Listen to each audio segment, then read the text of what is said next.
Yo, what the fuck is good, black people? We back here with another episode of Duly Noted. We got some guests here, you already know. Right hand man's right here, Mr. 5050 JP. What's good, nigga? What's going on, everybody? We got a special guest here, just taping with us today, man. Karma. Hey. We're shaking. What's up? So that's it? You're not gonna promote yourself? You're not gonna I don't know what you want to promote. I don't know. I'm a black person, so I'll promote myself. If y'all remember from the Playdate picnic, man, the bull-headed jokes, that was her. Yeah, I'm just a hairline activist. So if that's how you want to put it, you can put me there. I'm a hairline activist. Let's get into some shenanigans, man. Real reason why we here. Feel me? It's gonna be a little hot in here, but I mean it is what it is, right? We talk about toxic masculinity a lot, right? And this is where this whole drink's coming. I'm just put it out there. Black men don't get enough credit. You feel me? However you feel about that, you feel about that. But I mean, I think there's room here to have a conversation. You know what I'm saying? About the hows, the whys, the whats, the wheres, the whos, and all that good stuff. You know what I'm saying? So, I'm taking this from a point of view of, I feel like black men don't get enough credit because it's always the negativity that's kind of shown and spoke about rather than the positivity. You know what I'm saying? So, like for example, toxic masculinity is always, oh my God, it's such a negative thing and this and that. But there's people that benefit from it, I believe. Mainly black women, right? Like black women benefit from toxic masculinity. Yeah, I mean, it sounds crazy when you I'm say waiting to hear it unfold. You know what I'm saying, right? I'm waiting for this. I'm waiting for that. It sounds interesting crazy. hypothesis. I'm waiting for the It sounds crazy when you say it, but when you look at it, right? I'm like even on a more vulnerable emotional side of things, right? Black men are the most kind of like emotionally stagnant individuals walking around. And there's a reason for that, right? It's mainly because, okay, we don't have that space to be vulnerable. I don't believe that black women, or, you know what I'm saying, black men, mainly black women, don't give men the particular space to be vulnerable in certain spaces. So now, when it comes to those, and I'm not saying like in the grand scheme where it's like, oh, me and Jonah beefing, so I could go to my shorty and talk to her about why me and Jonah beefing, or whatever the case is, right? It's when she's the antagonist, and I got to deal with her emotions and stuff like that when I'm met with violence, and now I can't be vulnerable or be in that space because now you meeting me with some kind of energy that I wasn't even trying to give off in the first place. So instead of me talking to you about whatever the hell is going on, it's like, all right, whatever, fuck it, it is what it is. And now all this shit is stuck on my brain, and knowing that I can't come to you about shit that's bothering me with you, now I continue to let that sit on my head, bug me, and all that, and I might find my salvation in another woman, physically or in a bottle. You know what I'm saying? And either way, that sends us down a slippery slope. 70s of you. Sound like some Superfly kind of like the plot Superfly. That's exactly how it started. You know what I'm saying? But it's no surprise that like even on like the I am athlete stuff, it's like, yo, these people been in the league for dumb long. You know what I'm saying? They grown men past their 30s and their 40s, almost 50s, and it's like now I just got the opportunity to kind of get this stuff off because I never could have got it off before. So I, as someone that has I have a lot of male friends. So I tend to I don't want to say I'm gonna say I do agree with you in some ways, just because I feel like as like the female homegirl and as like a person that has like my other homegirls tend to be that person in their circles with their male friends too. I can see that like I think it's very specific in a romantic relationship, like with black love in a romantic relationship, as opposed to like if you have like a homegirl, because I feel like a lot of black men may not speak to their like significant others, but they will speak to a homegirl. And I think that it's so funny because I was looking at something like, I think it's like Stephen Speaks or whatever, like just on Instagram, and he was kind of talking about why black men are vulnerable in relationships, and he was speaking about pretty much the same thing that you were saying. And then the other part was that a lot of black women expect men to be vulnerable, but men aren't vulnerable because they don't really feel like you're their person. And so I think that men sometimes sometimes black men feel like all black women should be like that piece for them without kind of putting an investment. So like I think that black men don't always get what they need back because they're not putting it out as well. There should be, there's a lot of be his piece and all that stuff, but it's like, there's a trade-off, right? And I feel like sometimes it's never going to be equal, but you should feel in a relationship that it may be like 80-20, it could even be 90-10 at some time, but at some point, if we look at the scheme of our relationship, that it's more 50-50 or 60-40 than it ever was. But I feel like women don't always feel like they're getting that as well to give it back. Because for us to kind of be vulnerable, I think y'all sometimes think that, you know, because we tend to be emotional, that always automatically means that we're being vulnerable. And they're not synonymous for us. Sometimes our vulnerability is not shown through the way we act with y'all. Like, in fact, that's probably the way we act overtly emotional, because we're not vulnerable as well. I think black men look at the world like it's just happening to y'all. But the same type of similar feelings that y'all have and fears about being black in this world is the same type of feelings that black women have as well. I just don't think that we're able to talk about them or vocalize them because they're not like real sudden action based, right? Like, we're not as, like, I could walk out my house and like the likelihood is that I could get shot, but the likelihood is that if there's a black man walking out his house, he's more adept to get shot.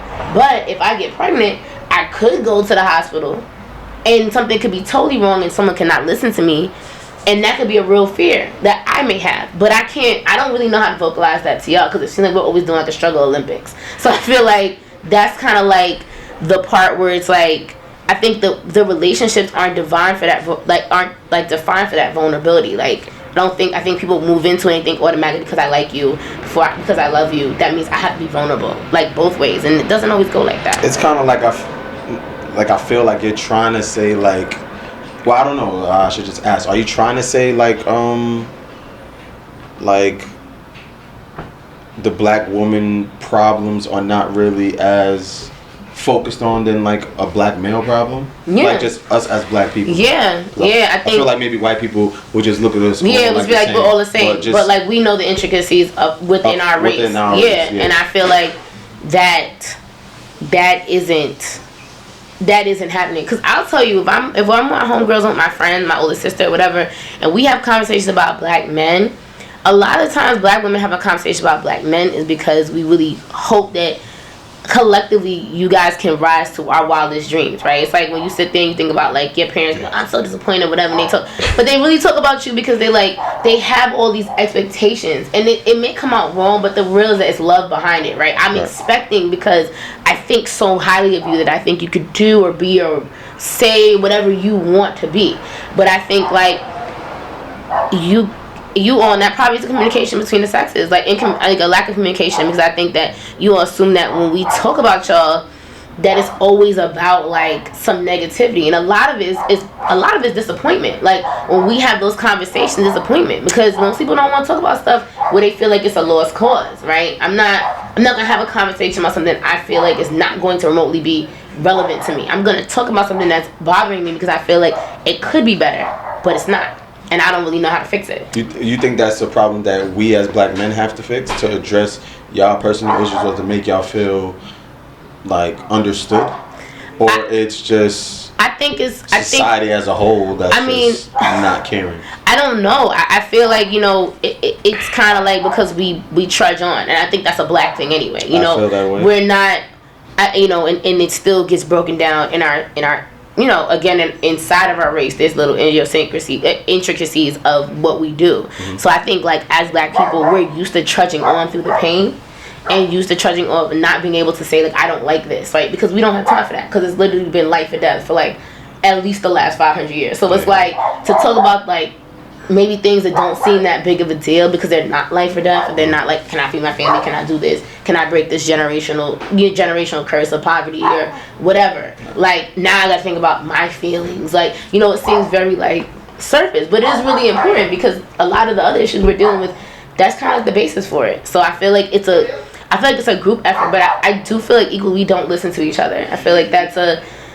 thing. I never want to say like, I'm lying. Like, if I'm with my friends, I'd be like, yo, niggas ain't shit. But I don't really feel like I'd rather have a conversation at least, like, once a day. Like, I'd be like, look at this nigga. Like, I'd be like, this ain't shit. Like, why is he doing this? Like, but at the end of the day, I know my feelings behind that is because I really love black men. And I really want it to not be like. I would love for there to be a day where I'm like, damn, niggas are shit. Like, I don't have to say, like, I don't have to be like that all the time. Like, and I don't think my friends say, like, I hate niggas. I'd be like, everybody be like, like, that's not a fun, like, we don't be like, like, that's not how, like, black women are when we have these conversations. We be like, oh, girl, you're so right. Let's go have a drink. Like, that's not celebratory for us. It's really sad. Like, it's sad when we have these conversations. Like, we're not happy about them. Would you think we happy about them? I don't necessarily agree because niggas ain't shit has been a thing for mad long.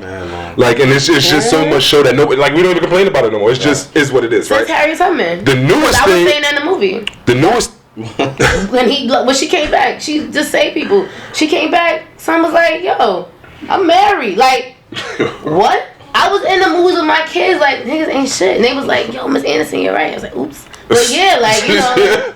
Perpetuate the cycle. Like, it's like, you know, but they was thinking it. So niggas ain't shit since the Harriet Tubman 1800s. Right. A couple of days ago, I made just a random post about something I had a conversation with my friends about, and I got met with violence because it's like, oh, you're bashing black women this, and you sound like a traitor to the race that. I said it's I gotta find. I'm gonna find the post. Okay, here you go. Oh man. It says I was unable to see or understand why some black men would never date a black woman. I thought there was something wrong with them, the black man, because to me there's nothing on this earth more beautiful than a black woman. Unfortunately, I totally understand now. And yeah, I can see you lucky somebody come to your house. A lot of people with a spear and some like and them Trump TV torches because like I'm right here and I want to be like, what you mean? Like, you know what I'm saying, but when we heard niggas say shit, it's like, whatever, vote off the back. Because maybe you know low key, there's some truth to it. But there can't be truth to the other. Okay, here's this, right? Listen to the two things, right? This is what I tell my kids about my teacher time, right? So it's teacher corner. Precision of language is really important, right? Because when we make a statement, right, niggas ain't shit. One, it's a very blatant statement, right? The specificity of it just shows that it doesn't necessarily mean that it's specific to any one situation, person. It is even dumbed down to a colloquialism, like niggas ain't shit, right? Like whatever, like. Or whatever, like just like we know like black nasties mean murder. Like I don't really know somebody gonna kill me in a black nasty, but we've now dumbed that down to now mean like equally murder sneakers, right? It's not even a real indication of what might happen. It's just something you say, right? But oftentimes when men make these statements, I can see why black men won't date black women. That is very different than me saying niggas ain't shit. Like, it's very specific, right? And then it's always with the caveat about, oh, black women are the most beautiful women on earth. But what else? Like, is it just the beauty? Like, is that the part that's really making you go, but, like, what about the rest, right? That's always the caveat when that statement is made, right? And what is it about? Who said it is a black thing, right? Why is it a black thing, right? I saw a post today. A man said, why do I always see a black man always happy with a white woman?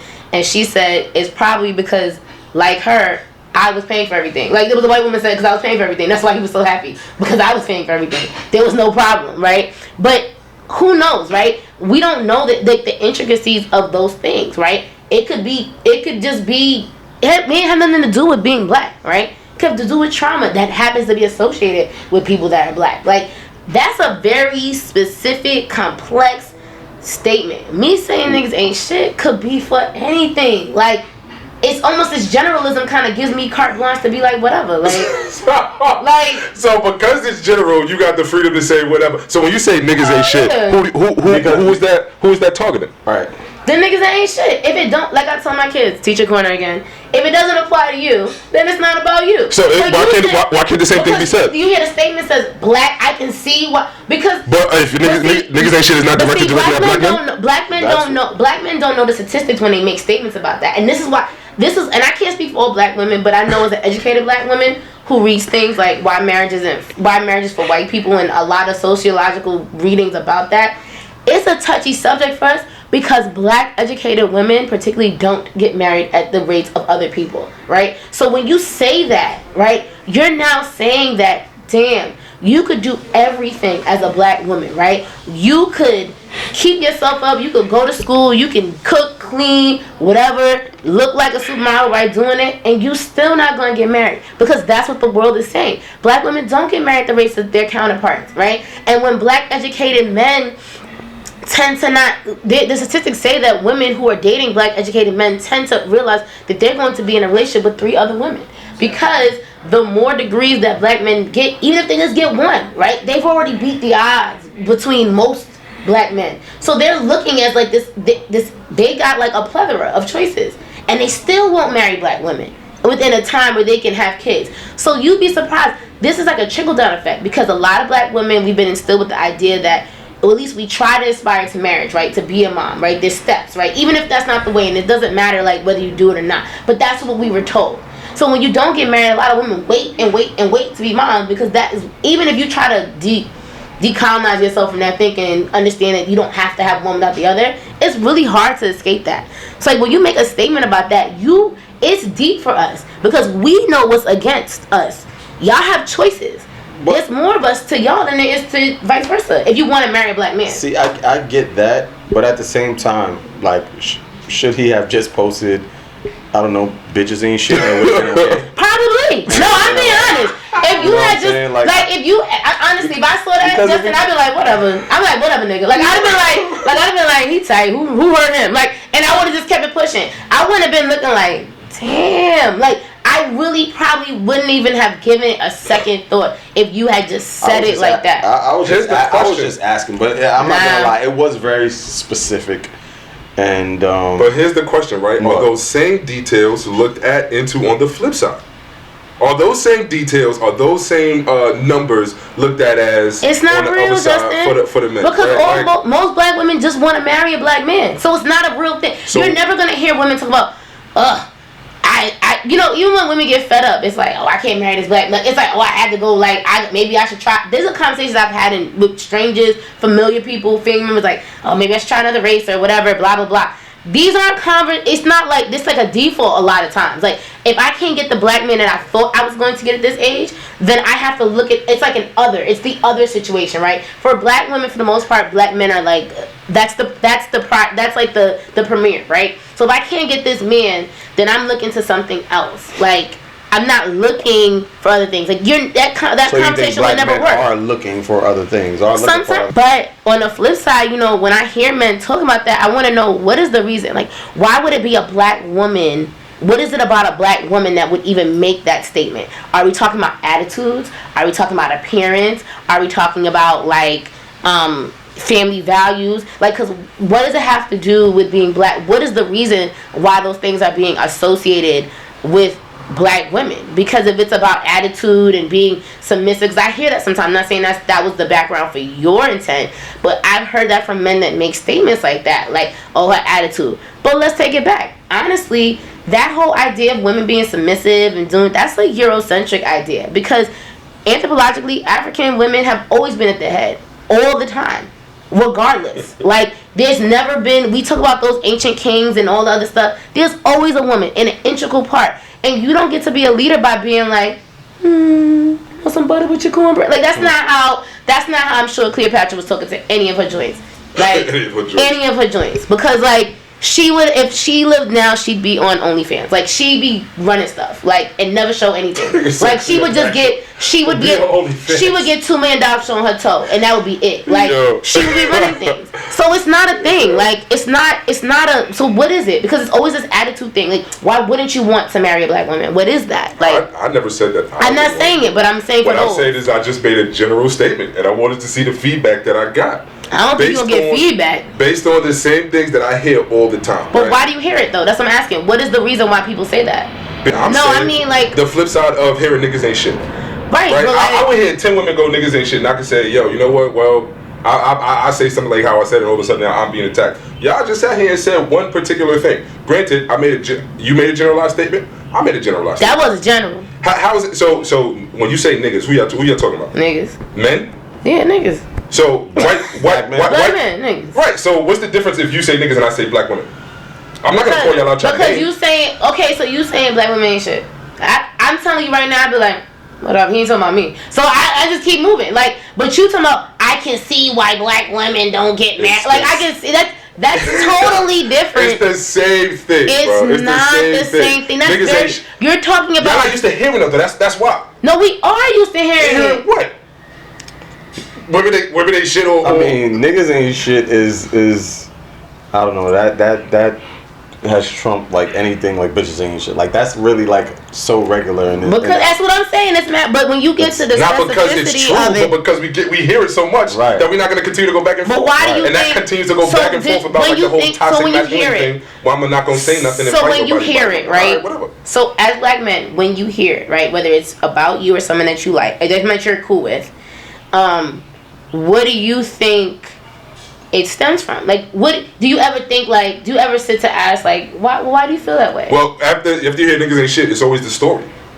It's always the story. Do you agree with the story when it's told? If you're my friend, it is what it is. No, just do you agree with the story when it's told? I would say that niggas ain't shit. Y'all generalize it to all black men, and that's why I think sometimes we will get offended and try to like combat that argument every single time we hear it. So if I don't know, you was just coming like, yo, niggas ain't shit. Like what? Like why niggas? Why I gotta be that? And then we gotta have this back and forth thing instead of just saying, I don't know, so and so ain't shit. Do you put this nigga is not shit? Put that nigga's name. And take niggas out and just put that nigga's name in there. Or maybe we should put like an exponent on it, because usually if I'm saying like niggas, it'd be like, this has been like the 10th niggas, like, or maybe the 20th niggas, like it may be a bunch. And if a whole bunch of black women sit in the room and we put all our niggas ain't shit together, it'd probably be like a football team, you know? So it'd be like, okay, now this is starting to add up, right? Because everybody has different reasons. But there are differences. Like, I don't know. I feel like more times when I hear things, I be like, I'm more in agreement, like, niggas ain't shit. Like, then I am like, damn, that girl crazy. But I'm the first one to be like, yo, that girl's crazy. To me, it comes with expectations. Like, and it goes back to, like, even when we were talking, dating with Lauren, where it's like, yo, when you put expectations on a person, you expect them to meet that, but now if they don't meet those particular expectations, now you failed in some kind of way. When really, I didn't know what kind of expectations you was having coming into that. I think putting expectations on a person that you don't know doesn't make any sense. To me, it's just anything, especially when somebody's just so new and fresh. And I don't know, you have the idea in your mind that you like this person, so you automatically start to put expectations on this person that he should meet or he should do. But in all the reality, what you should be doing is getting to know that person, as opposed to just putting expectations on them. Because so you think no expectation? Short? I do agree with that. Like, I think that sometimes people, and I think that women do this a lot. And I don't want to say women, because I only have a few friends that, like, you know, that don't identify as black, so I can't, I think there's still cultural nuances that aid to this, and it's not enough to just be like women, because I don't know, it may be different. But I do feel like black women do put expectations on men. Like, I don't think it's wrong to have expectations. I think it's wrong to have expectations that you're putting on a particular person, right? Your expectations should be for you, or what you're willing to bend or break for. But I think that a lot of times black women do come into contact with certain expectations that they may have that they feel are, like, you know, deal breakers. And it seems to be that, you know, black men around our age seem to just not be rising to those very basic things as we see it, right? Like what? Consistency for once, right? So I mean, I be talking like, so, you know, I'll go back to like the hairline stuff. I'm like, okay, whatever. Like, that's different, right? Like, that's why I don't like that. I don't understand, because I think it's a deeper problem, right? And in the case of the summer, you know, heat or whatever, it didn't come through as, you know, it came through like, you know, very shallow. But I do stick by that, like, because there's something about that, right? There's something to say, like, you see something not working and you keep it, right? And so, and that's, it's enough that it triggered enough people, right? So it's not like a small amount of people that are dealing with this phenomenon, right? There's a bunch of black men, due to fetish, do-rags, or hereditary issues, hairlines have famoosed away. And there's still hope. Did you just try to show everybody? And it being moosed away, and they're still holding on to it. For me, I'm looking at that as, well, what's the real problem? Because is it the hairline? Is this like a representation of your fleeting youth? Like, are you willing to grow up? Are you willing to embrace change? Are you willing for that stuff? Because I'll say personally, my dad, until he married my stepmom, was keeping his sad hairline, right? And it wasn't until my stepmom was like, yo, You gotta let that go.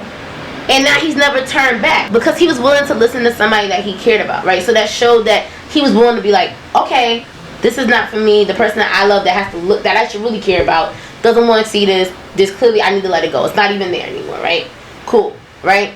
So that's one thing, like listening, right? So I'm looking, I'm saying like, you know, and I'm not saying this something you should be like first day, like, damn, you ain't got no hairline. Like, I should know that from, I shouldn't be looking at you or whatever. Although I will say, like, I've been on dates and I've kind of like tried not to look at the hairline. I had to like kind of like, but whatever. I tried to do my best. But and I really only got caught once.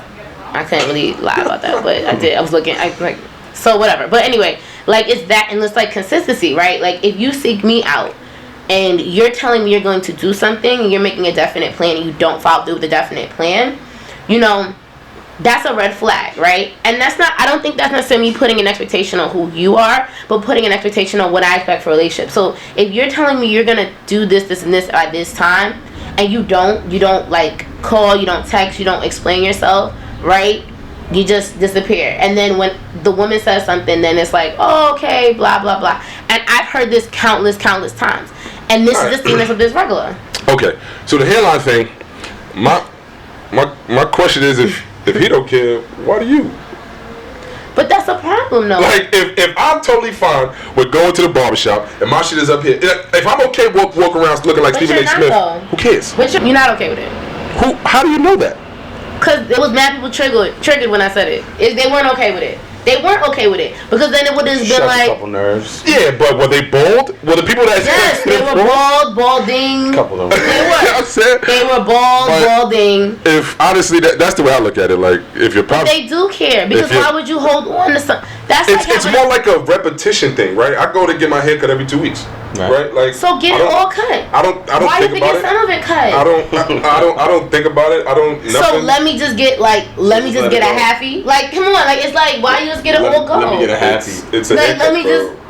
There might be men out there who care about their hair enough to continue to keep it. Everybody cares. Black men if my shit is fading, hair is a big deal for everybody. But that's if you got it, yeah. But no, hair is always a big deal in the black community. Whether it's a boy or a girl, it's always been like that for all of us. Barbershops and beauty salons are like epicenters of our society. Yeah, that's just culturally though for whatever those institutions bring. But it's not necessarily about the hair itself. You got kids in there that's talking about it.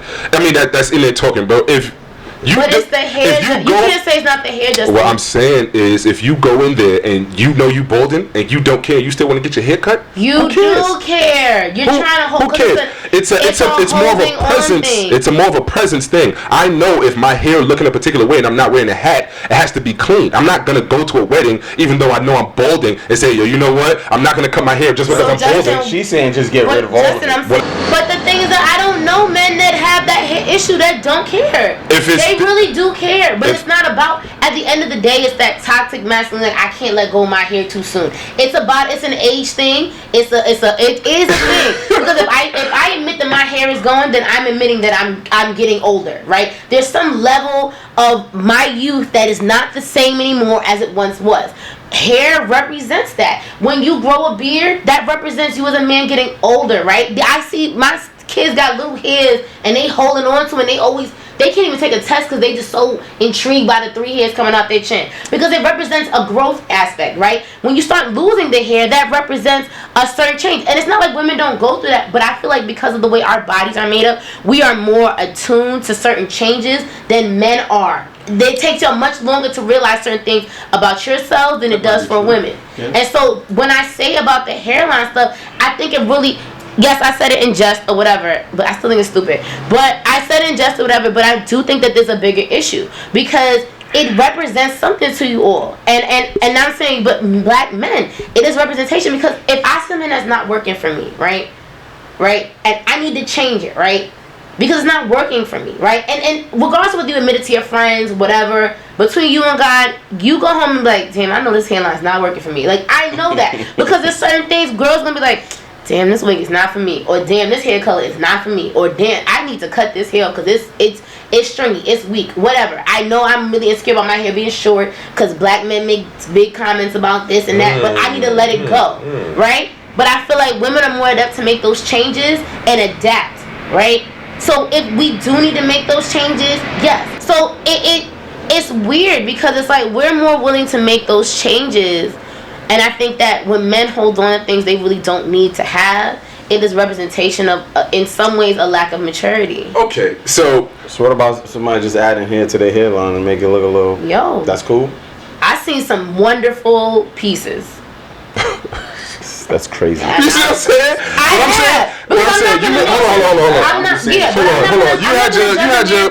on. If he wants to do that to make himself look better, I'm not going to make that judgment. Nah, niggas get judged for doing shit. Yeah, we as niggas could do that. I don't think a woman could judge a man for that. That doesn't make any sense. If it looks good, I'll judge a bad one. Women be judging men. You know what I'm saying? But to me, what? A wave piece? Yeah. Ooh. Women judge men for bad, like them spray things, like them rub-on ones. But I've seen some great ones. Add-on, women will violate. That is not true. Men violate the add-ons for women. But you know what's like. I'm just saying, because how much stuff y'all have to add on? Y'all ain't had that many choices to add on what? What are you adding on? A nigga add on a whole piece of hair. I wouldn't know. I don't know before I wouldn't know. If it looked good, then I wouldn't have a problem with it. Say if you see if Tay did it, when he's doing Megan Thee Stallion wigs, I'd sure look excellent. Say if you see him on like, I don't know, Monday, and then Tuesday, he got his shit all, you know what I'm saying, added. You gonna be looking at him like, come on, bro. But that's why if he stay ready, he don't have to get ready. I don't want to be shocked. But if he came like that, and I'd be like, oh, he's like, I really wear piece. I'm like, really? It looks good. I'd be like, good. Because what would it look like if you didn't? See, like you had your whole soliloquy about, you know what I'm saying, everything that you said. And it's cool. I get that, right? But I feel like coming from the female perspective where it's like, okay, you got options to pick and choose what you want to do with your hair because it's always going to be there. Now it's easy enough to say, okay, well, just let it go because it's not there no more. You know what I'm saying? If your hair wasn't there on your head or whatever the case is, if you didn't have wig options or weave options to be like, okay, I'm going to do this and that, would you go bald? Probably. I don't know, but it's not. If it looked better than me having a receding hairline, then I'm sure I'd make the right choice. I'm sure. I'm not gonna walk out with a hairline. That's easier said than done. But I think so that you think it's better to walk out like that? I'm saying because a woman's perspective, you got all these options of what you can choose to keep your hair on your head. No woman is really going and balding it. Nobody's gonna do that. But you also see, you're making a generalization that women have all these options. A lot of these options are expensive, and women cannot afford them. They don't have all these options. See, y'all think it's just so easy to go in and get like a really great wig and look like that. I didn't say that. Yeah, but I'm not, and not you particularly, but I think men think they talking about all these options. Yes, there are options out there. Doesn't mean that every woman has access to them. No, in fact, now we getting into details that we as men don't think about. We don't speak about those. We're not going into the generalization of who has what money to do what. But you should. The options are whatever the options on the table. Y'all telling us something that we don't know. That's not what we. That's not what we talking about. That's not what we talking about. If you got on a bad wig, you got a bad wig. But you're attracted to those things. We don't know nothing about the intricacies of. Let me finish. Okay, Justin. You're interested in women, yes, from top to bottom, and it is what it is. Yes, if you're wearing a bad wig, you're gonna get told that you're wearing a bad wig.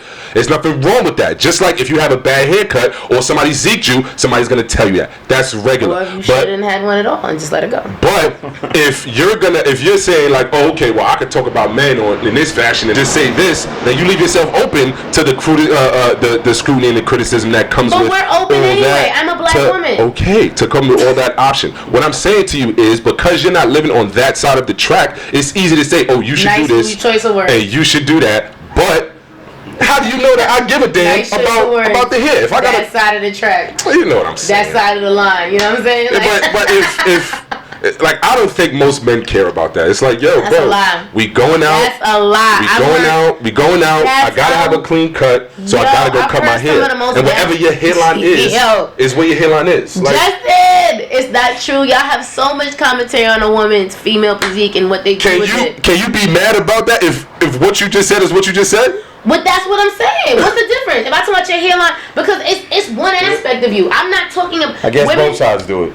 We do, but I feel black men do it at a higher. I think it's the violence that we met with because it's the way y'all do it, and it's the frequency at what y'all do it, and everything is up for grabs with a woman, right? I can name 5. Like, what's the woman really talking about a man, right? Okay, that's male. Let's say male specific. A hairline, right? What else could we have to speak about?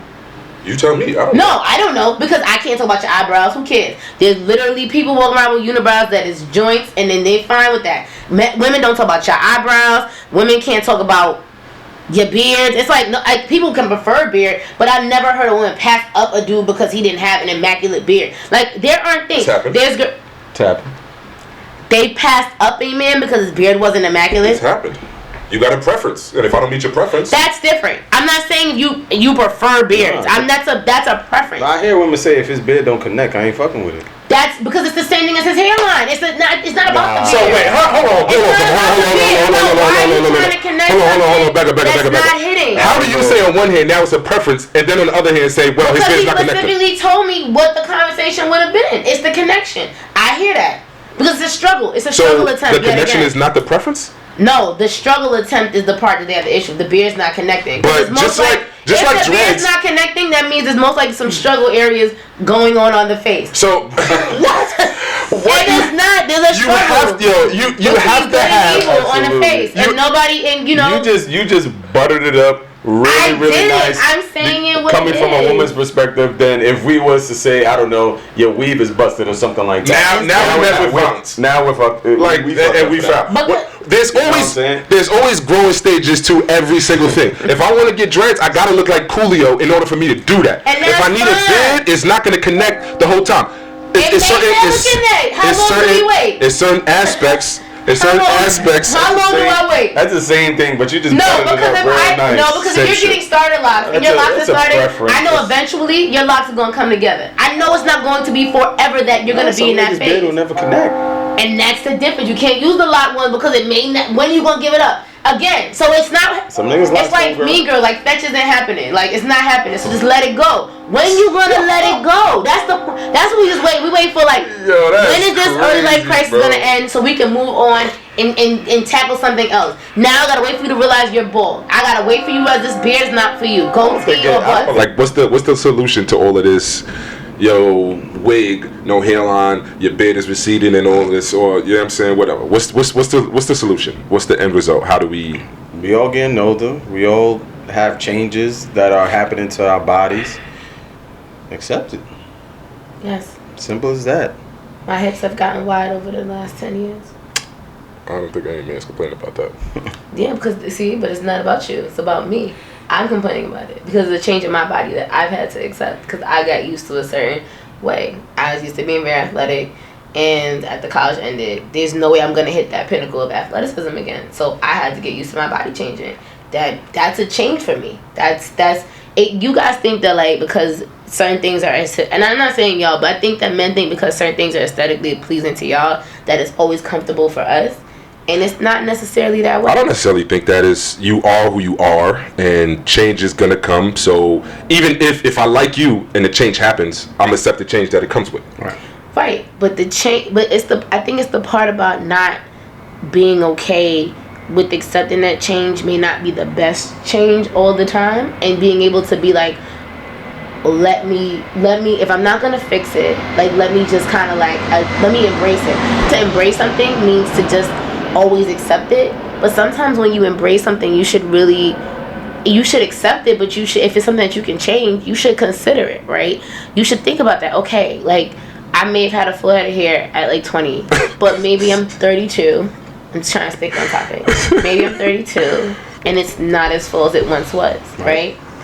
The woman that I'm with still loves me, still likes me, still thinks I'm attractive. My hair being gone is not going to change anything, because think about it. If it's receded, it's been gone already, and she's still kind of been dealing with me.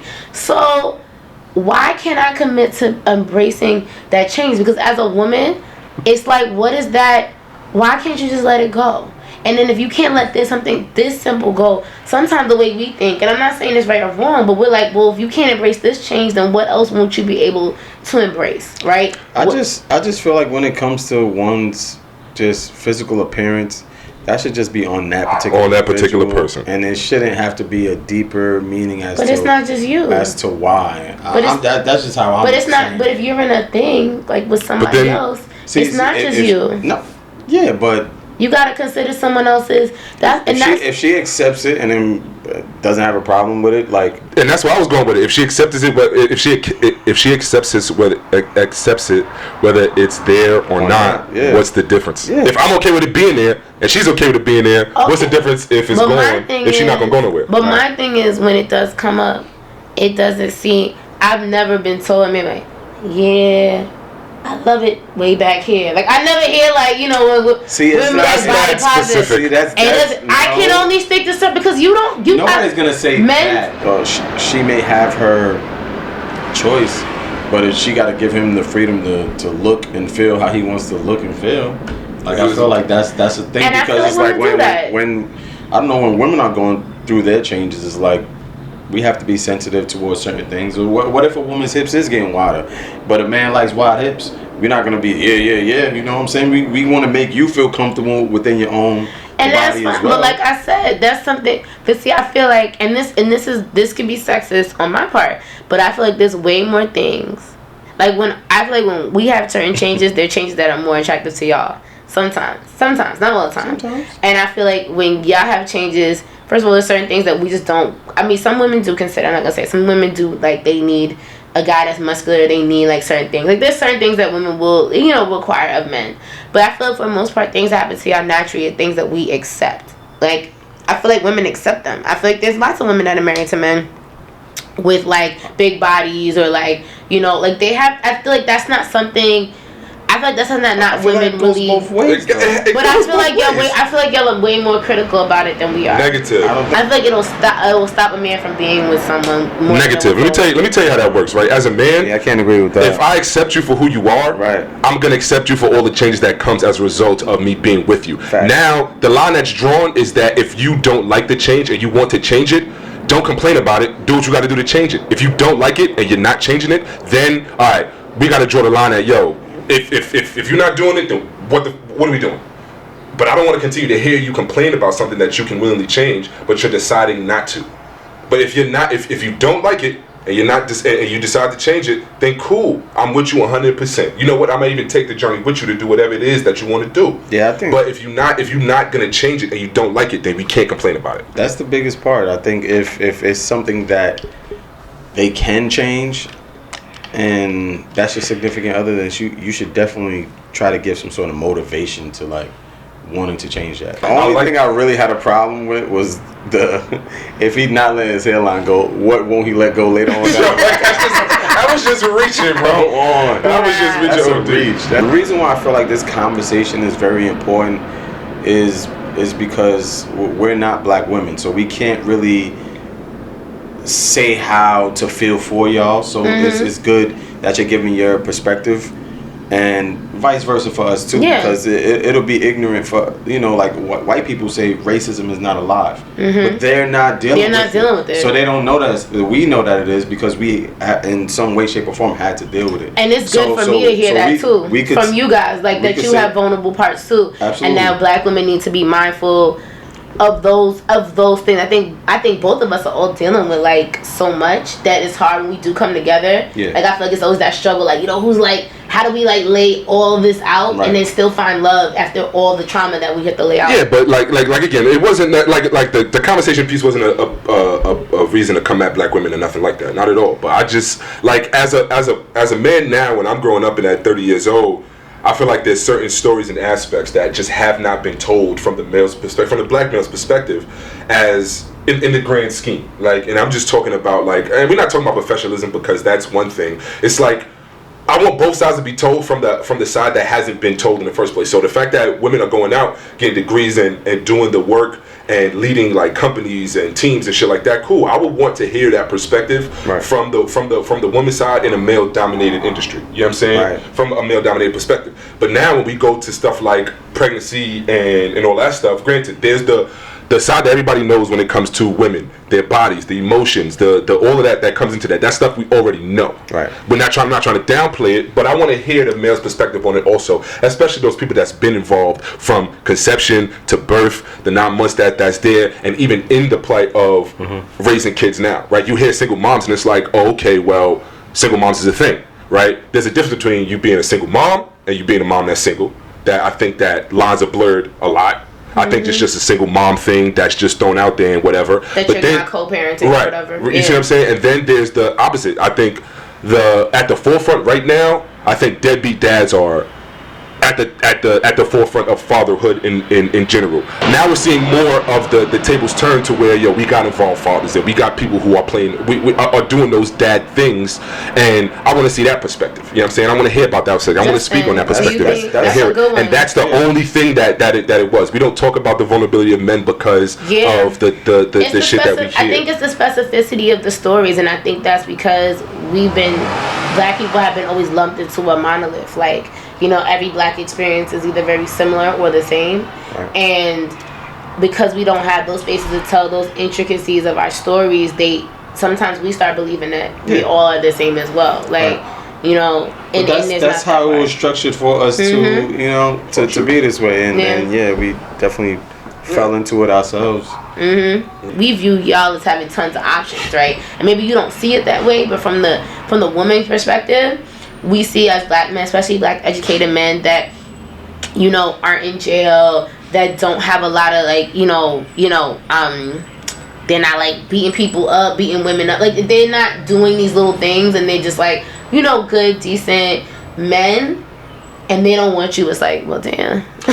Honestly, really crazy. Like, damn. It sounds easy, right? Like, oh, you don't got no kids, you single, you doing your thing. Well, you would think that you would think that it is beating women off with a stick, figuratively speaking. You know what I'm saying? But honestly, that really don't be the case sometimes. Honestly, like, it's because at the end of the day, like, I'm not gonna know what I don't know if it's not put out there, right? So we're taught to be the aggressor and be the chaser. It's like, my options are what I choose my options to be. It's not like every woman is coming up to me like, oh, well, you're handsome. And that's there's okay. Probably no women coming up to you. You know what I'm saying? So my options only are who I decide to speak to. And and then again, you gotta be strategic with it, especially on the street, in the workplace, wherever it is you at, because you don't want to be that toxic, or not toxic. You don't want to be that serial work data where it's like, he used to talk to her, he was talking to her, because now then that knocks your status down to, okay, he gonna talk to anybody at work and all this other extra shit. You know what I'm saying? So it's tough, but the conversations are necessary to hear each other's sides and reach across the table and be like, all right, well, this should be done, or this could be done, or whatever the case is. That's a very interesting perspective, just to kind of like reiterate what you said. So it's pretty much us as males are usually the aggressors. We're usually the ones who go and approach women, and from what you were saying, that we have all of these options, but realistically the only options that we have are the woman that we're going to approach. That's dope. This was a goodie. I liked it. This was definitely a goodie. We're gonna be looking forward to having Collins back on here again. Let's do it. Let's do it. Yeah, some vacation, I'm free. All right. Now that we've ended the hairline thing, I can find someone else to be an advocate for. So. You got a lot of niggas hating you. Oh, dude. A lot of niggas gunning for you. Your shit received no talk to come, bro. You see what you did? Absolutely. Well, that's it, man. It's duly noted, man. It's your boy Josh. You already know how shit go. It's your boy Jonah, man. We out here. Calms. Man, shout out to French wherever she at. She couldn't be here today, but you already know how shit go, man. It's duly noted. You either spread love, kick rocks. Be blessed.